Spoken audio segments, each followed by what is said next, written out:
Assalomu alaykum, hurmatli televizor ko'rguvchilar, qadrli do'stlar. Shohona asar Qutat Qublikning Xanzocha ovozliq nashrining poytaxtimiz Beijingda tarqatilishi avtonom rayon shundaqla butkul mamlakat xalqida zo'r qizg'inlik qo'zg'adi. Bu asarninki shuhratiga ko'ngil bo'lgan talay kishilar bu emgakdan söyündi ve minnettar bo'lishdi. Biz mushu munosabat bilan bu tavarruk asarni tarjima qilgan, shundaqla nashrga tayyorlagan bir qism kishilarni bir yerga jam qildik. Men oldi bilan bugungi suhbatimiz taklif qilingan to'rdagi aziz mehmonlarni tanishtirib o'tay. Şinjan Uyg'ur Avtonom rayonlik adabiyot san'atchilar birlashmasining raisi, professor, doktor yetakchisi Azat Sultan. Şinjan Yazgıçılar Cemiyeti'nin muavin baş katibi, ataqlıq tercüman Dilmurat Talat. Ürümçi Erpan Elektron Çeklik Şirketi'nin direktörü Abdullah Ömer. Yusuf Has Hacip'ninki varisleri bo'lgan biz qandaq ishlarni qildik desek, meningcha mushu qitimliq emgak shu tavallud tabriklash faoliyatlaridagi eng katta sovg'atlarning biri bo'lib qilishi mumkin. Burunqisiga qaraganda texmo badiiy bo'lishi, texmo so'zlarninki ifodalash jihati texmo yengil, go'zal. Bunday qilib o'qigan chog'da nihoyatda yengil qabul qilgan tarjim qilay deb ashunga tirishdim ko'par ekan. Bu asar hesapta Jungodagi 1 milliard 300 milyon nüfusqa bu asarninki yeni tarjima nusxasi, shundaqla yeni ovozliq nusxasi tang e'lon qilinib tarqatilishga boshladi.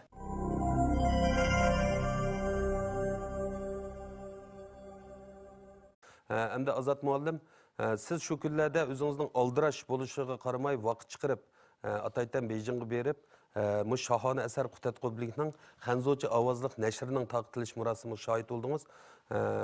Naq maydonda bir maqola o'qidingiz. Endi maqolangizning mazmuni keng doirada bo'ldi. Nurg'un kishilar söyündi bu maqoldan. Bo'lsa mush fursatda shu maqolda olg'u surgan ideyani bir ixcham qayta bir sharhlab o'tsangiz. Endi Beijingda mening so'zlagan so'zimning asosiy mazmuni Qutat Qublik qandaq asar, uning qimmati nima? Buningdan uni qandaq o'rganamiz, o'zimizning turmushimizga, hayotimizga qandaq tatbiqlaymiz degan masalalar haqida ozroq to'xtaldim. Qutat Qublik haqida bu yerda ko'p so'zlab o'tamisak, hammamiz bilamiz. Qutat Qublik 11-asrda o'tgan bizning ulug' mutafakkur shoirimiz, olimimiz Yusuf Has Hacip'ning shohona asari. 2019-yili Yusuf Has Hacip tavalludining 1000 yilligi bo'ldi. Bu 1000 yillikqa biz albatta o'zimizning amaliy natijalarimiz bilan, tadqiqot emgaklarimiz bilan xotirlashimiz kerak. Cho'qim dunyoda bu faoliyat bo'ludi, o'tkaziladi. Ham bizning avtonom rayonimiz Yusuf Has Hacip'ninki varislari bo'lgan biz qandaq ishlarni qildik desak, meningcha mushu qitimliq emgak shu tavallud tabriklash faoliyatlaridagi eng katta sovg'atlarning biri bo'lib qilishi mumkin. Men mushu ishlar haqida to'xtalib, Qutat Qublikning qimmatini tunishtirib, anandan keyin hozir endi bizning madaniyatimizni qazish, ratlash, uni yo'riqlik chiqarish, uni hozirgi real turmushimiz xizmat qildirish mujtahidlarda partiya hukumatimizning nurg'un imkoniyatlarni yaratib berayotganligini, asosli ishlarni qilayotganligini qayta bir ta'kidlash bilan birga, hozir bizning korxonchilarimizning jumladan Erpan shirkatiga o'xshash korxonalarimizning mushu ishlarga, savobli ishlarga tutish qilayotganligi bu bir yangi ish. Men buni alohida ashada tilga oldim. Demismi, endi bu davlatning ishi, hukumatning ishi deb qarab tursak bo'lmaydi. Bu amaliyotda bizning ishimiz. Bu endi bizning hozirgi korxonchilarimiz bunaqa yaxshi ishlarni bilib, tepib qilganligi bizni hammamizni ta'sirlantirdi. Men ashada mushu mazmunlarda so'zladim. Dilmurat, biz bilamiz bu shohona asar Qutat Qublikninki bu qitimqi nasri yashmisni siz tarjima qilib chiqdingiz. Endi ilgari buni Xanzo olimlardan Liu Bing, Zhang Hongchao, Xao Guanzhong qatorliq ustozlar tarjima qilibdi. Endi siz dastlabki mush tarjimasi bilan Qutat Qublikning. Bu qitim siz tarjim qilgan Nasriy Yashmisninki saviyasida yoki o'tirsa qanday bir bog'lanish va farq bo'lishi mumkin. Ustoz Lyubin qatorliqlarninki ayni vaqtda yana oldingi asrning 80-yillarda tarjim qilgan hamda Qutat Qublikning nazmiy nusxasi asosan tarjim qilingan. Vaqtcha hisoblasak 30 yil o'tdi. Men bu asarni tarjim qilish jarayonida burunqi tarjimasi bilan selishtirib ko'rib o'tirib ishildim. Lekin men endi tarjim qilganim mening asoslanganim bu nasriy nusxasi. Nasriy nusxasi tegim yengil yeshib berganda mazmunni. Lekin endi u tarjim qilgan chaqda ashning asldikiligi badiligiga, shu go'zalligiga qaytirish shuni. Tarjim qilishniki maqsadi shu ma'nosini chiqarib qo'yish emas. Aslidagi badiligi, aslidagi yuksaklik, aslidagi go'zallikni shu aynan shunday bir ifodalab berish. Mushu jihatda endi men burunqisiga qaraganda texmo badil bo'lishi, texmo so'zlarninki ifodalash jihati texmo yengil, go'zal. Bunday qilib o'qigan chaqda yengil qabul qilgan tarjim qilay deb ashunga tirishdim ko'par ekan. Dilmuratning endi mushu xanzuchi tarjimasi hozir o'zida aytgandek nazmi nusxasiga asosan bu nasrlashtirib mundaq tarjim qildi. Endi agar biz hammamiz bilamiz Qutat Qublik u tegitakni aytgani bir daston, u nazmiy asar. Nazmiy asarni agar xanzuchiga yana shundaq nazmiy peti tarjim qilgan chaqda dastlabki tarjimasiga o'xshash nurg'un cheklimliklarga uchraydi. She'rni tarjim qilib bo'lmaydi deb qaraymiz amaliyat. Ammo tarjim qilib bo'lmaydi deb tashlab qo'ysak bo'lmaydi. Uni tarjim qildik. Tarjim qilgandan keyin uning oqidagi qofiya, turoq, har xil vazn, anki misra, mushlarning, bo'g'imlarning cheklimasiga uchraydigan gap. Unda bo'lgandan keyin mazmunda ba'zi kamtiklik undaq ishlarning bo'lishi tabiiy. Yana bir tarafdan shu badiiy jihatda fasohatga yetishimi tas. Mushunda ahvolda bu qatimki tarjimada mushundaq taraflarni o'ylashib, bu endi nasriy shaklda tarjim qilibdi. Buni biz hammamiz ma'qul topdik. Hatto mushu burunqi 86-yil xanzuchi nusxasi nashr qilingan. Uyg'urchasi nazmiy nasr 84-yil nashr qilingan. Ağının qarab, anki man tarjim qilgan, mushu tarjimonlarning ichida Xaoguanzhong ketib qoldi, vafot bo'ldi. Hozir Zhang Hongchao bilan Liu Bing bor. Liu Bing apandi mushu ish uchun maxsus Beijingga bordi. Shunda xush bo'ldi endi bu. Dilmuratni alayda tabrikladi. Meningcha bu bizning ilmiy xodimlarni bo'lish tegishlik bir fazilat. Men birinchi qatim tarjim qilgan. Sen bunu mening ruxsatimni oldingmi, olmadingmi yoki bu mendek yaxshi tarjim qila olmay, nimishki mening ismimni undaq yozmabsa degandek gaplarni deyish u yoq tugul, sen nayt yaxshi ishlabsa, bizdimi yaxshi ishlabsan deb mundaq bir tabriklaganligidan biz hammamiz ta'sirlandik. Asli biz shundaq ilmga nisbatan shundaq pozitsiya tutishimiz kerak. Men bu yerda tarjima haqida ishlik qistirib qo'yay. Endi Abdullah, biz ilgari bu şahane eser Qutat Qublikninki Uyg'urcha ovozliq nusxasi nashr qilingan vaqtida mana Abduqayim Emin akamiz o'ltiribdi. Nay chiroyli ovoz bilan 17 soat o'qigan. Nurg'un Uyg'ur o'qirmanlar buni uylarda saqlayotdi yoki anglayotdi, uchrashdi degan gap.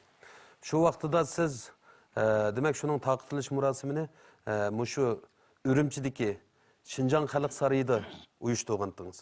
Bu qitim mushu tabarruk asar Qutat Qublikning xanzuchi ovozliq nashrning taqdirlash murosimini Beijingda, poytaxtimiz Beijingda Xalq cho'ng sarayininki Beijing zalida o'tkazdingiz.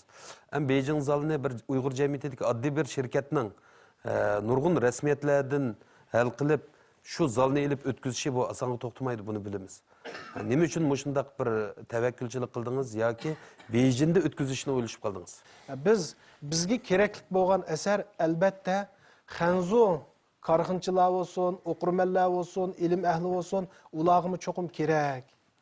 Degen noktunu oylap, şu Uygurçın taqatqandan keyin biz bir qancha ustozlarniki maslahatlarini ilib, oxirida Dilmurat efendimni bu asarni tarjima qilib bilishga taklif qildik. Shu tarjima qilgan vaqtida Uyg'urchani shu Abdunum rayonimizdagi o'zga munosib bir yaxshi bir o'rin tarqatgan ekanmiz. Albatta xanzuchini shunga loyiq bir o'rin tarqitib, Xanzulag'im yaxshi tanishtirsak degan maqsadda biz shu vaqtidan boshlab Millatlar nashriyati bilan bu ishni shaharda taqtish planini tarjimaga o'rlashtirgan chaqda tang planga oldik. Ham bu Millatlar nashriyati davlatlik Millatlar komitetining tarmog'idagi idora bo'lg'achqa biz bevosita o Millatlar komitetiga aloqa xat yo'llab biz ularniki tasdiqini oldik. U orqali ondan keyin bu Beijing Xalq saroyining Beijing zalini biz ilib shaharda o'tkazish sharpiga erishib shu munosabat bilan bu asar hisobda Jungodagi 1 milliard 300 million nupusqa bu asarninki yangi tarjima nusxasi shundaqla yangi ovozliq nusxasi tang e'lon qilinib tarqatilishga boshladi. İlaj kim? Bizning mushundaq odamlarimizning bağlığını, bizning mushundaq madaniyatimizning bağlığını, mushundaq ulug' bo'g'inlarimizning bağlığını butun dunyoga bildirishimiz kerak. Bizning yaxshi taraflarimizni ko'rsatishimiz kerak. Aslidagi Xutatqu bilakka qancha yaqinlashgan bo'lsa, qancha badilik jihatda yuksaklik jihatda ashunga yetgan bo'lsa, men ashunda rozi bo'laman deb ashunda bir xil nishonda, ashunda bir xil orzuda oldiga shu 15-16 oy vaqt ketdi endi.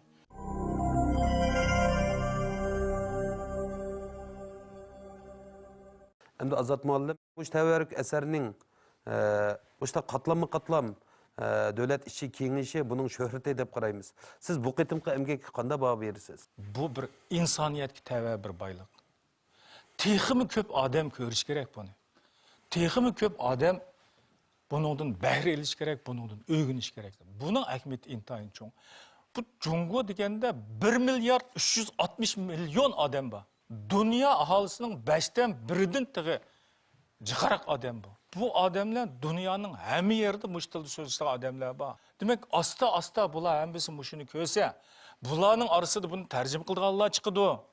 Hamma tillarga kengaysa, meningcha bizning o'zimizningki ajdodlarimiz yaratgan mushundaq bir boyliq insoniyatning hammasiga bir o'rtaq boyliq bo'lib qoldi. Bu ahamiyatini biz keyin tag'in cho'nqur tushunamiz. Endi Dilmurat, bu eser 1000 yil burun yozilgan bo'lg'achqa, buni tarjima qilishning qiyinlik darajasimi qiyin bo'lishi mumkin. Ham tarjima jarayonida qanday masalalarga duch keldingiz va hal qildingiz uni? Alhamdulillah bu asarni boshdan bir o'qib chiqish to'g'ri keldi. Cho'nqur qatlamdagi mazmuni, ideyasi, falsafalik bir qatlamlari bor. Ana shu hamma narsani yetganda, to'liq tushunganda uningga ifodalashda qiynalmaymiz. Men buni tarjima qilish jarayonida haqiqatan bir qism masalalarga duch keldim. Qanday ifodalasam bo'ldi? Anki bu zodi nima demoqchi? Cho'qim shu mazmunni demoqchi bo'lgan shu negizlik mazmunni chiqarish kerakda. O'sha jihatlarda hamda mo'shuning ko'proq tirishdim hamda. Imkon qadar o'sha asarningki yaxshi chiqishi, unumli bo'lishi ham shu aslidagi Xutatqu bilakka qancha yaqinlashgan bo'lsa, qancha badilik jihatda yuksaklik jihatda ashunga yetgan bo'lsa, men ashunda rozi bo'laman deb ashunda bir xil nishonda, ashunda bir xil orzuda oldiga shu 15-16 oy vaqt ketdi endi. Xutatqu bilik va qonun degan kitobni bizning Yusuf Efendi rahmatlik yezib qoldirdi. Nurg'ullar Xutatqu bilik bir qonunshunoslikning dasturi deb qaraydi. Haqiqatan shunday. Xutatqu bilikda qonun intan kuchab tashviq qilingan. Hozir qadar 29 parcha kitob ishlab nashrdan chiqdi. Endi men o'qiganchada oldidagi 28 parchadan hammasi shu 29-chisiga asos selindi. Xutatqu bilikninki inglizcha, ruscha, turkcha, arabcha tarjimalarini tarjima qilib, bularni ovozli qilib, bugungi taraqqiy qilgan dunyoda shunga munosib ovozli nusxalarini ishlab, butun dunyoga taqtish uchun biz ba'zi bir planlarni alliburun ishga kirishtirib bo'ldik.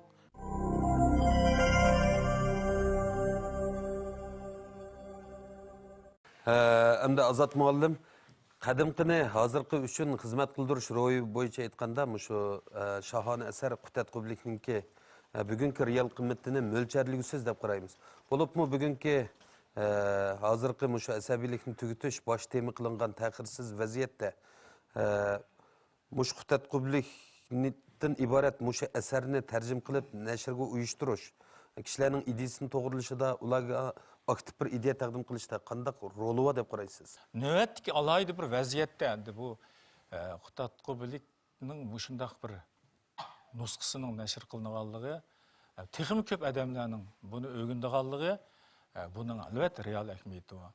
Buningda endi Yusuf Qasi Hojib bo'libmi ikki dunyolikni nihoyat yaxshi sharhlaganda, sening bu dunyolikda qilgan yaxshi amallaring, yaxshi ishlaring, aql bilan, bilim bilan yaşagan, ijod qilgan mushu ishlaring sening keyingiliging uchun, oqibating uchun javob bo'ladi degan bu ko'z qarash meningcha hozir bizning nurg'un kishilarimiz mushu nuqtani aniq tushunmayapti. Mushu nuqtadan olsaqmi meningcha intayin muhim tarbiya va ahamiyati bor. Yana birisi Qutatqubilik va qonun degan kitobni bizning Yusuf Efendi rahmatlik yezib qoldirdi. Nurg'unlar Qutatqubilik bir qonunshunoslikning dasturi deb qaraydi. Haqiqatan shunda. Qutatqubilikda qonun intayin kuchab tashviq qilingan. Bir davlatda qonun bo'lmaydi. Qonun oldida podshohmi, vazirmi, fuqaromi emas, bab barobar degan ko'z qarash shu vaqtda Yusuf Qasi Hojib ta'kidlagan. Agar qonun bo'lmasa, adolatli podshoh bo'lmasa, mushu qonunga biz bo'ysunmasak, hammamiz har tarafga mangdigan bo'lsak, bu jamiyat qalaymoqan bo'lib ketadi degan ko'z qarash aniqla. Endi hozir biz qonuniy ongni ta'kidlayotgan, qonun bilan yashashni tashabbus qilayotgan mushundaq bir alaydi vaziyatda meningcha bu nuqtaning qimmati intayin cho'ng. Albatta Qutatqubilik yolg'iz bu taraflarda emas. Shuning uchun uni biz qomus deb qaraymiz. Uningdagi bilim intayin kam. Hamma tarafga tadbiqlab o'rgansak bo'ladi. Bo'libmi uningdagi? Uningdagi tirishchanlik, olg'a ilgirlash, yaxshi bo'lish, e'tiqodli bo'lish, mushundaq odimilik, mushtaraflardagi bu o'git nasihatlar biz uchun intayin qimmatli dastur. Endi Dilmurod, siz ilgari mushu Uyg'ur yozuvchi shoirlarini, shularning asarlarini xanzo tiliga tarjim qilib Uyg'urchadan xanzo o'qirmanlarga tanishtirgan edingiz. Buning ichida ko'rik rol o'ynab, nihoyat yaxshi bir yuzlanish bo'lgan. Bu qitim shohona asar Qutatqubilikni tarjim qilibsiz. Demak, ilgari yozuvchi shoirlarning, Uyg'ur yozuvchi shoirlarning asarlarini xanzo tiliga tarjim qilgan emgigingiz bilan bu qitimqi mushu Qutatqubilikni tarjim qilish tubdan o'xshamaydi deb qaraymiz. Bu sizning tarjima hayotingizda qanday bir salmoqqa ega deb qaraysiz? Men 97-yildan boshlab shu Uyg'ur yozuvchilarimizniki, shoirlarimizning asarlarini xanzochaga tarjim qilish bilan shug'ullanib keldim. Hozir qadar 29 parcha asar kitob ishlab nashrdan chiqdi. Endi meni jo'g'anchada oldidagi 28 parchadan hammasi shu 29-chisiga asos selindi. Agarki oldingi 28 bo'lmagan bo'lsa, bu haqiqatan eg'ir keladi.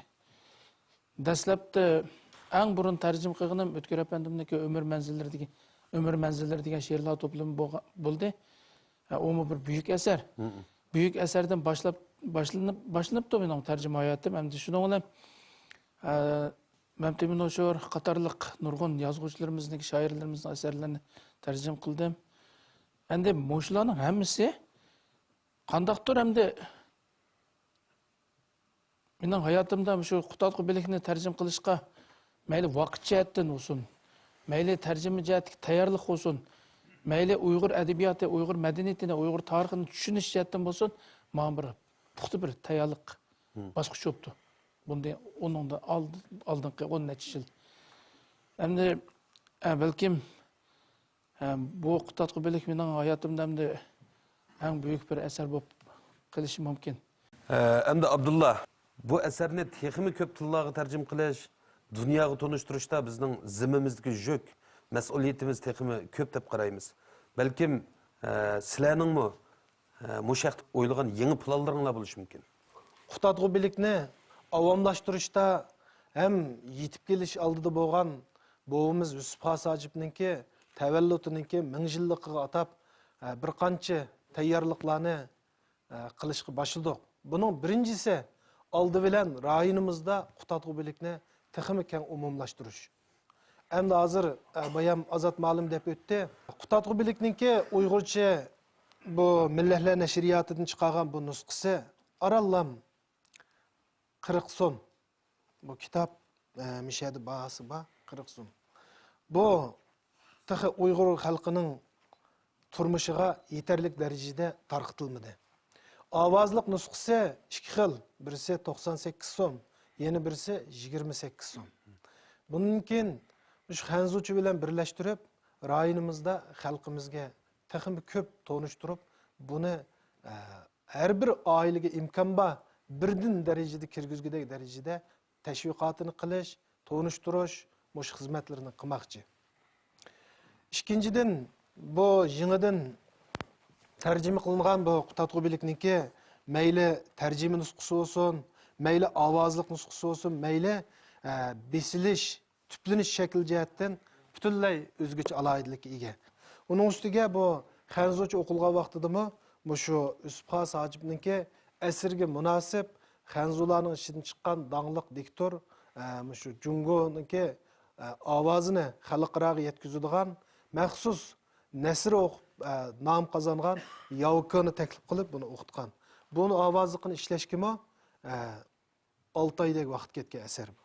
Ham buni ishini ochgandan keyin buning ichida ovozliqiga atab qo'shilgan qutatqubilikniki kitobimi tang bor endi buningda. Bu kitobimi mayli tüplenish jihatdan bo'lsin, mayli besilish jihatdan bo'lsin, bu ranglik basmasi. Bu şekilde basılgan. Çünkü bu növbetlik hizmetninki ikinci basqıçıda bunu işkirge tonuşu arkalık dünyaya tonuluş basqıçını texima yukarı pelle götürmekçi. Biz bu yıl qutatqubilikninki Beijing'de 1. ayının 18. günü tünce tarqıtış murasimini ötküzgen. Muşu yıkında yine muşu Ürümçi'de qutatqubilikninki Şinjan'daki tarqıtış murasimini ötküzgen. Onundan keyin Şikir'deki mesela Şanghay, Guangzhou, Shenzhen, Chongqing, Jingzhou qatarlıq çoğ şəhərlərdə mi qutatqubilikni tonuşturadigan bir qancha faoliyatlarni uyushturmoqchi. Onundan keyin 2019 yilga atab qutatqubilik haqida bir hujjatlik filmga tayyorlik qilayotgan. Biz uni ishlab xalqimiz bilan, shundaqla dunyo xalqi bilan bir qancha tillik qilib buni o'zgarishtirmoqchi. Bu hujjatlik filmda Yusuf Xos Hojibninki tug'ilib yashagan makonidan boshlab, shu 3 xil nusxalari, qo'lyozmalari, mushularni har xil tillarga tarjima qilgan dangliq olimlarninki suratlari, qutatqubilik haqidagi fikr bayonlari kirgizildi. Ondan keyin qutatqubilikninki İngilizce, Rusça, Türkçe, Arapça tercümelerini tercüme qilib, bularni ovozli qilib, bugungi taraqqiy qilgan dunyoda shunga munosib ovozli nusxalarini ishlab, butun dunyoga taqtish uchun biz ba'zi bir planlarni alliburun ishga kirishtirib bo'ldik. Bumi pat arada xalqimiz bilan yuz ko'rishdi.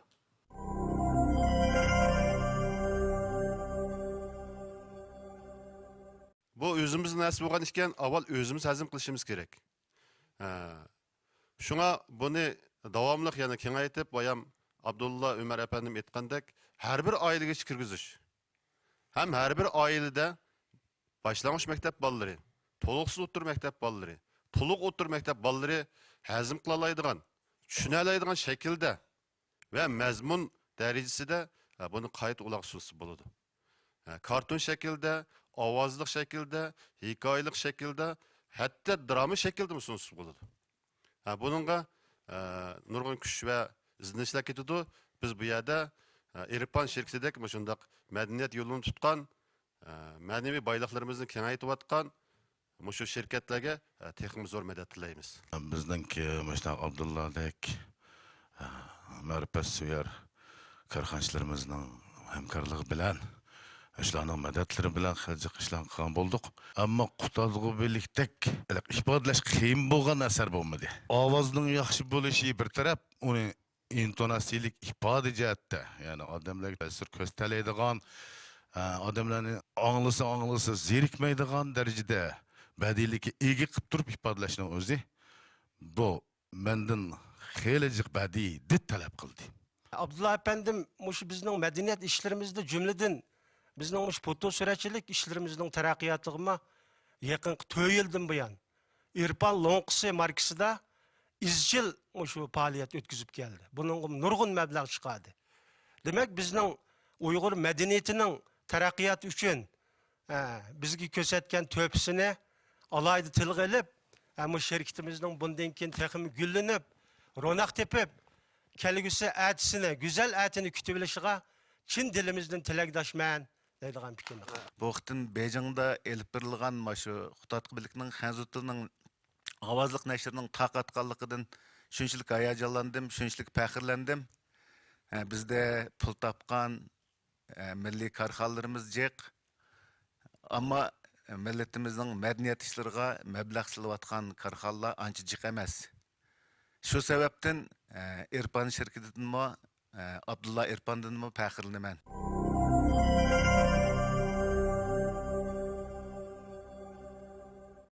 Biz bugün söhbət üstülümüzdən ornagan aziz mehmanlar bilan ayt köngüllik paranlaşdıq. Bizge 1000 yıldan buyan hemra olub kelgan. 1000 yıldan buyan milli medeniyetimizni nurlandırıp kelgan bu şahane tevarrük eserinin Xanzochi ovozliq nashrining taqtilishi bizning ma'naviy hayotimizdagi katta ish. Biz oxirida bu şahane eserning ko'p tillarga tarjim qilinishini, dunyoga tarqalishini chin qalbimizdan umid qilamiz. Bugungi suhbatimiz mushada oxirlashdi. Kelar hafta ko'rishaylik, xayr xo'sh.